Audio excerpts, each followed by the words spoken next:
El libro de Job es un libro muy profundo y único en la Biblia por muchas razones. La historia está ambientada en una tierra muy recóndita que está muy lejos de Israel, Uz. El personaje principal, Job, ni siquiera es israelita, y el autor, que es anónimo, ni siquiera coloca la historia en algún momento claro de la historia antigua. Sin embargo, todo esto parece intencional. Es como si el autor no quisiera que nos distrajéramos con preguntas históricas, sino más bien que nos concentremos en la historia de Job y en las preguntas que nacen de su experiencia de sufrimiento. El libro de Job tiene un diseño literario muy claro. Abre y cierra con un breve prólogo narrativo y luego un epílogo. Y la parte central del libro es densa poesía hebrea, que representa conversaciones entre Job y 4 compañeros de diálogo, llamados los amigos. Estas conversaciones concluyen con una serie de discursos poéticos dados por Dios a Job. Profundicemos y veamos cómo funciona todo junto. El prólogo nos presenta a Job. Se nos dice que él es un hombre recto e intachable, que honra a Dios. Es un tipo súper bueno. Y luego, de repente, se nos transporta al reino celestial, y Dios está en una audiencia con su equipo. Es una imagen muy común en el Antiguo Testamento que describe cómo Dios gobierna al mundo.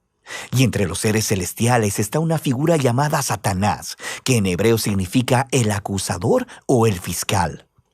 Y es como si estuviéramos viendo la escena de un juicio.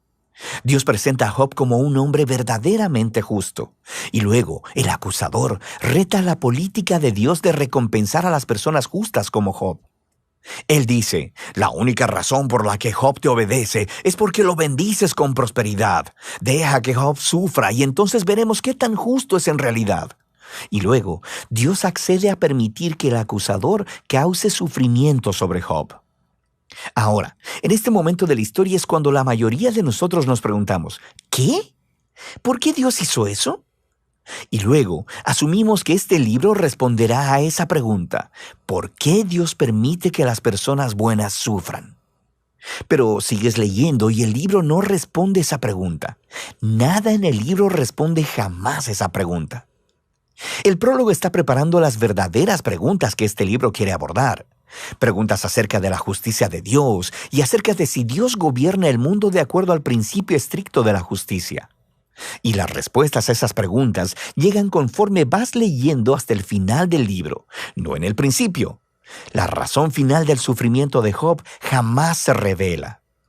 Así que el prólogo concluye con el sufriente y aturdido Job, quien es reprendido por su esposa y abordado por 3 amigos que intentarán proveerle sabiduría y consejo.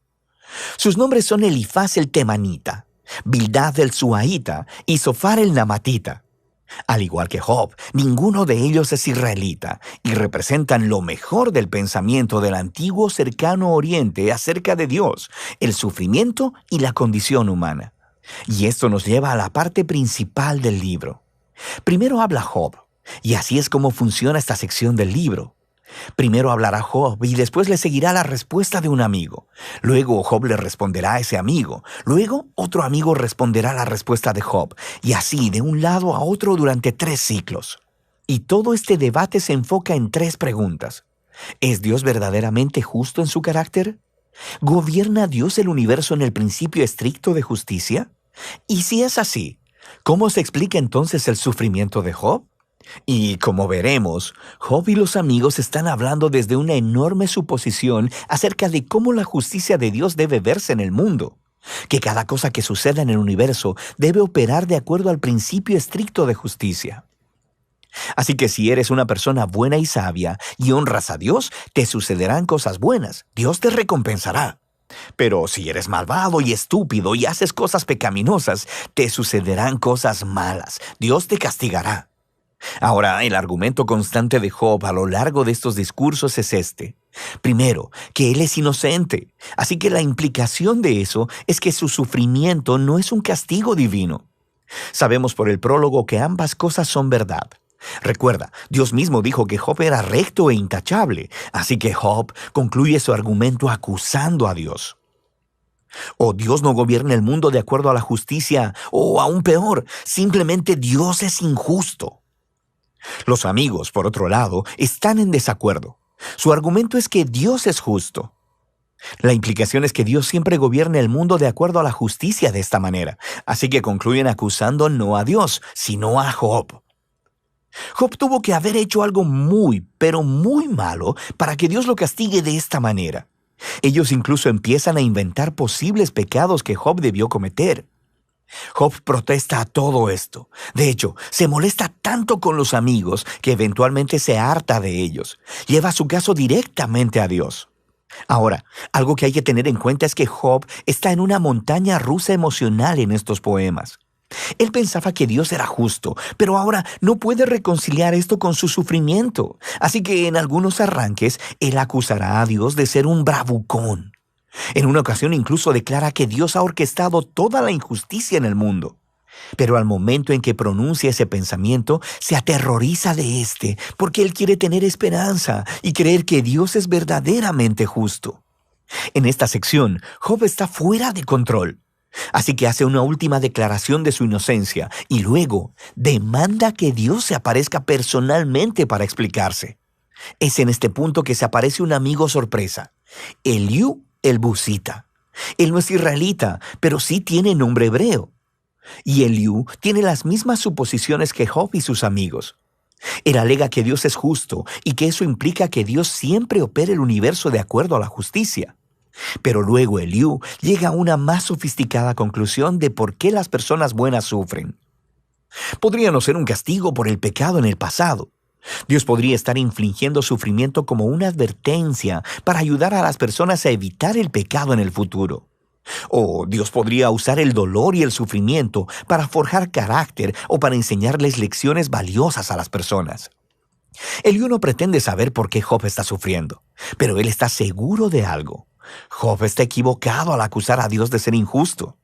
Job ni siquiera le responde a Eliú, y el diálogo termina. Es como si la sabiduría de los antiguos se hubiera agotado y el misterio permaneciera. Y luego, de repente, Dios se aparece en un torbellino y le responde a Job personalmente. Primero responde a la acusación de Job de que es injusto e incompetente para gobernar el universo. Así que Dios lleva a Job en un tour virtual del universo y le empieza a hacer todas estas preguntas acerca del orden y el origen del cosmos.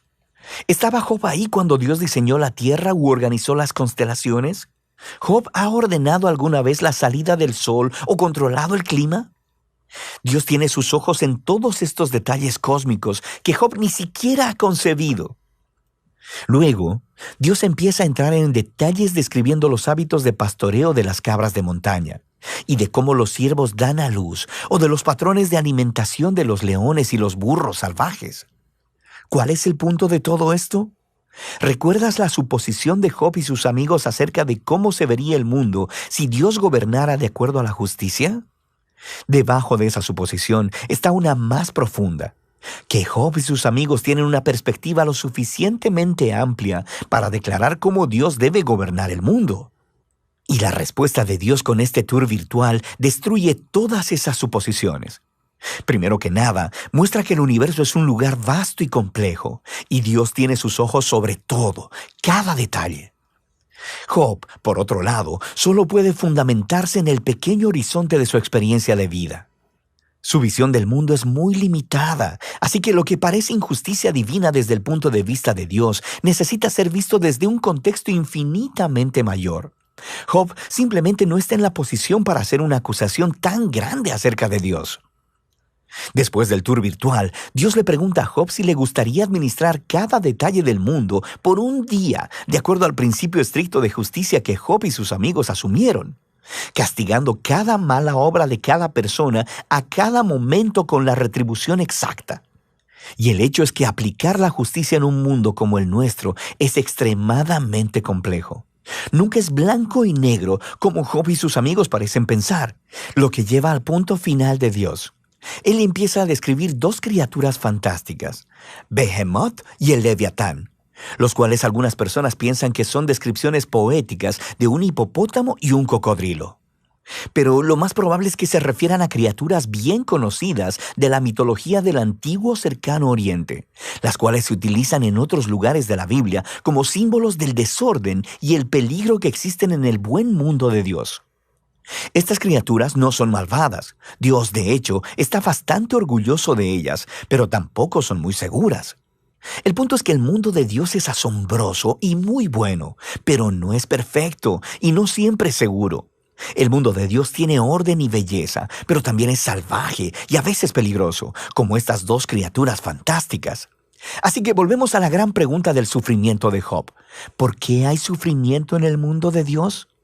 Ya sea que venga de los terremotos, los animales salvajes o de otros humanos, Dios no explica por qué.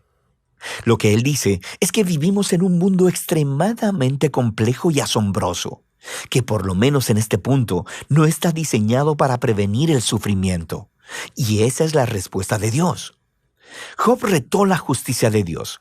Dios responde que Job no tiene suficiente conocimiento acerca de nuestro universo para hacer esa declaración.